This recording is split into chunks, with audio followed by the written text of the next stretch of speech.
Assalaamu alaykum wa rahmatullahi wa barakaatu. Ashamaa akkam jirtu hordoftoota keenya chaanaala nyaataa sooretti. Hojiin keenya hadhaa mi'aa yookaan dizertii ruuzii irraa hojjetamudha. Biyya ambaarratti raayis puudiin jedhamuudhaan beekama. Nyaata hedduu jaallatamaa fi beekamaadha. Egaa akkuma beekamu yoo chaanaala kanaaf haaraa taatan subscribe gochuudhaan maatii chaanaala kanaatti dabalama. Kan immoo nu waliin turtanii guddaa galatooma. Egaa raayis puudiin kana hojjechuudhaaf wanti nu barbaachisu wanta muraasadha. Hojiin isaallee garmalee salphaadha. Amma gara hojii isaatti.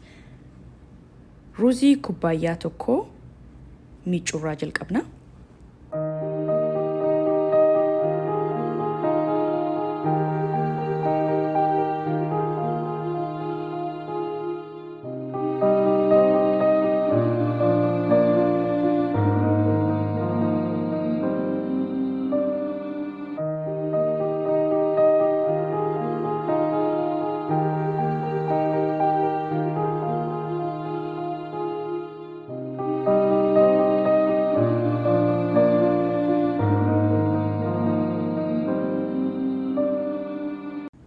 Eega ruuzii keenya miicinee qulqulleessinee booda bisaan ho'aa kubbaayyaa 2 itti naqna. Yookaan immoo qodaadhuma ruuzii ittiin safartaniin bishaan immoo yoo ruuzii kubbaayyaa 1 gootan bishaan immoo kubbaayyaa 2 gootanii itti naqxu. Keddaatanii yookaan qadaaddanii hamma inni bilchaatutti yookaan immoo hamma inni bisaan isaa fixatutti eegdan.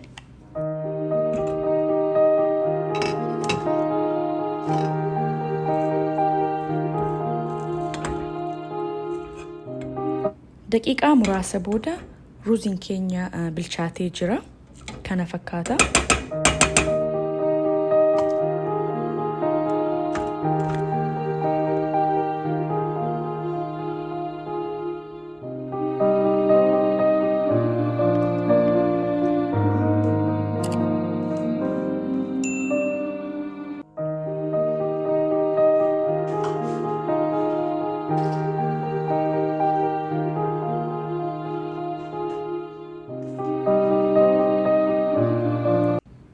Eega ruuziin keenya akkanatti bilchaatee booda aannan kubbaayyaa 2 itti nanna.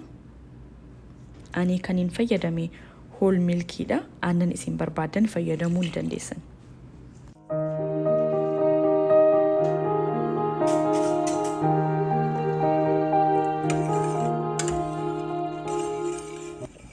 Eega aannan itti naqnee booda irra deddeebi'uudhaan sochoosuudhaatii qabna akka inni nu jalaa distii keenyatti hin maxxanne yookaan hin qabanneedhaaf.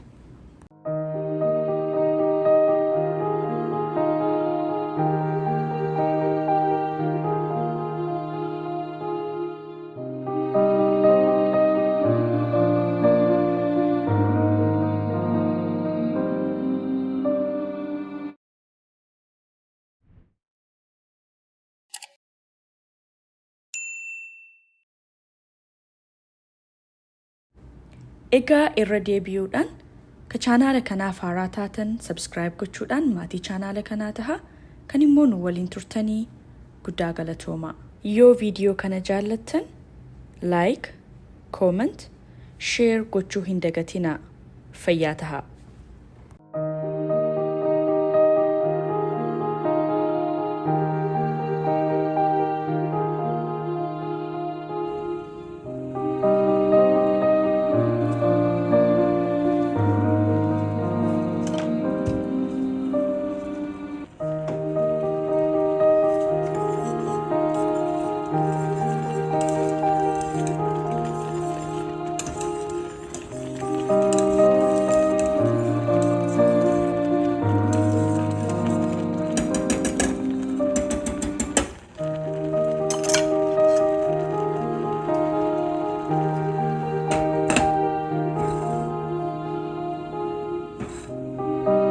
Sukkaara kaappii walakkaa ani brown sugariin fayyadame isa adiillee fayyadamuu ni dandeessanii. Mi'aa isaarratti jijjiirama hin qabu. Kuni coconut flakesidha. Kun yoo barbaaddan waan itti naxxan yookaan immoo yoo manaa qabaattanidha. Recipe kanarratti jijjiirama guddaa wanti inni fidu hin jiru waan ani jaalladhufan itti dabale dhiisuu dandeessan jechuu barbaadeetani.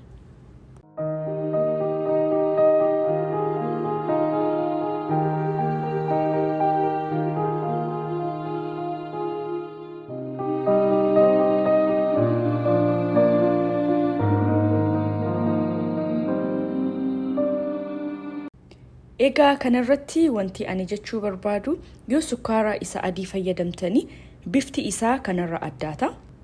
Sukkaara isaas akka fedhii keessanii dabalus ta'ee hir'isuu dandeessanii.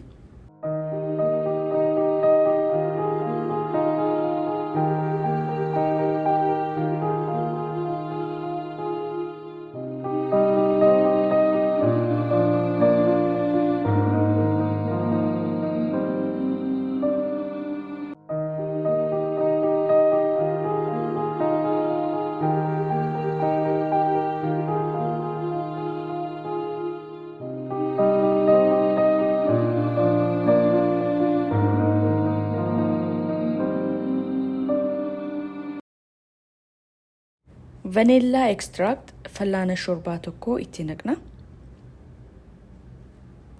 Ani ka bishaan isaan fayyadame ka daakullee fayyadamuu dandeessanii.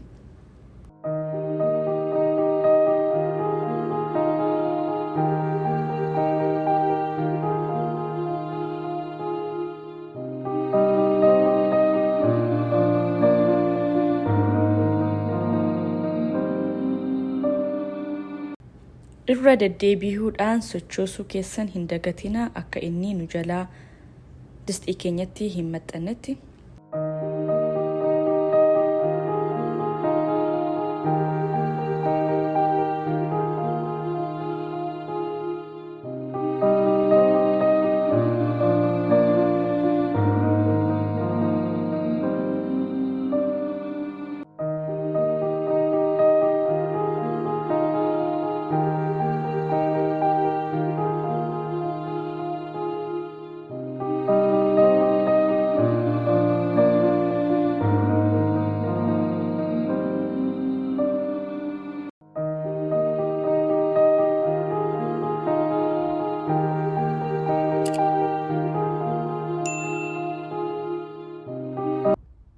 Egaa akkanatti bilchaatee booda qodaa itti nyaatamutti dabarsina. Dabarsinee akka inni qabbanaa'u goona. Ho'aa isaallee nyaachuu dandeessanii, firiija keessanii eega qabbanaa'ee boodallee dhiyeessuu dandeessanii. Sanaan booda irratti cinnamon powder yookaan qarafaa daakuu isaa itti firfirsuudhaan yookaan chocolate chips yoo qabaattanii wanta gubbaarratti isin feesisee itti naxxanii dhiheessitu. Egaa hojiin keenya hadhaa kana fakkaata. Hamma hojii biraatiin walitti deebinutti hagasumaan isiniin nagaatti jedha. Kun chaanaala nyaataa Soorettiidha.